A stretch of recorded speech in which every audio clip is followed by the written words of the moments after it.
Pemirsa Agronews TV, ikan gabus banyak juga dinamai oleh masyarakat Jawa dengan sebutan ikan kutub. Manfaat ikan gabus sungguh besar bagi tubuh manusia karena mengandung albumin.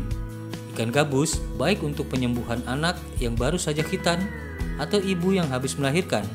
Pasalnya, dapat membantu mempercepat penyembuhan luka, baik itu luka jatuh, luka operasi, luka bakar, maupun luka lainnya.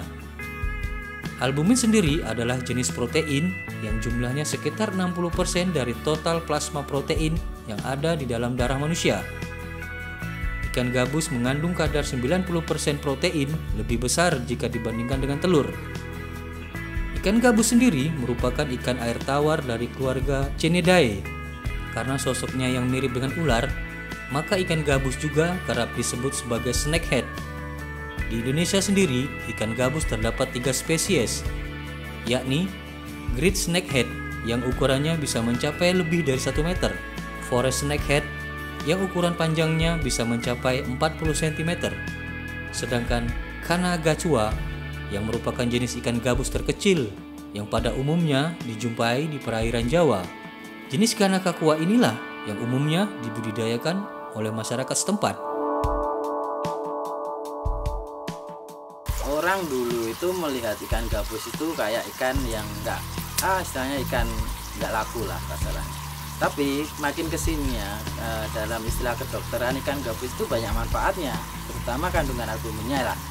Itu berfungsi buat pengering luka lah setelah operasi atau buat terapi penyakit dalam dan sebagainya. Itu dalam testimoni dokter sudah ada.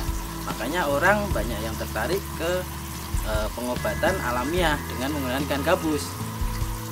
Dan ikan gabus sendiri itu ternyata bisa dibudidaya. Budidaya maksudnya bisa kita pelihara dalam kolam, pelihara kita dalam empang atau apapun yang kita makannya itu kita sesuaikan dengan apa yang istilahnya kita racik, kita ramu seperti pelet dan sebagainya atau pakan alternatif lainnya.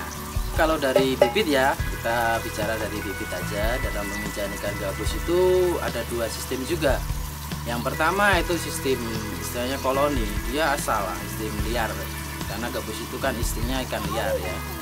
Dia nanti akan istilahnya ada anakan bertelur sendiri, terus ada anakan yang bisa disebut kalau daerah sini itu namanya beongan ya. Gabus kecil itu kita ambil rata-rata kemungkinan dalam satu sarang itu mencapai sekitar 3.000 sampai 5.000 dalam ukuran ikan gabus, sekitar setengah kilo sampai 1 kilo itu menghasilkan telur yang jadi larva kalau bisa dibilang itu sekitaran segitu. Itu biasanya kalau saya tebak itu di kolam ukuran 2-3 seperti yang ada di belakang ini, itu ukuran 2 kali 3 meter. Itu nanti dari awalnya kita kasih kayak semacam damnya atau kutu air, selanjutnya kita nanti pakai cacing sutra.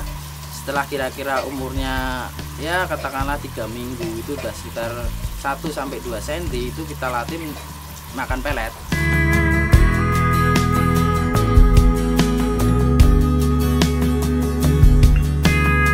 Dalam budidaya ikan gabus terutama bibit ya, kadang banyak penyakit yang kita nggak tahu, tiba-tiba ikan gabus itu pagi siangnya itu sehat, malam itu tiba-tiba pada mati.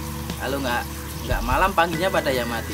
Itu biasanya air yang mempengaruhi juga. Mungkin dari tempat sini sampai sama tempat yang lain itu air berbeda kandungannya. Itu ada penyakit yang namanya penyakit kayak dibilang Aeromonas, itu bercak-bercak putih di tubuhnya ikan gabus itu penanggulangannya itu biasanya kalau saya itu menggunakan kayak garam gosok, terus saya tambah vitamin C ya, seperti di pasaran lah banyak. Terus ya ada lagi seperti kayak yang istilahnya yang alamiah itu kayak daun ketepeng. Daun ketepeng itu daunnya besar gitu, nanti itu buat istilah buat air ya.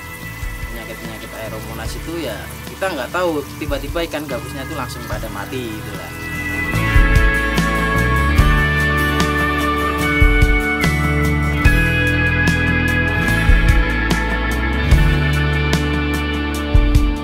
Sekian liputan Agronews TV kali ini, sampai jumpa.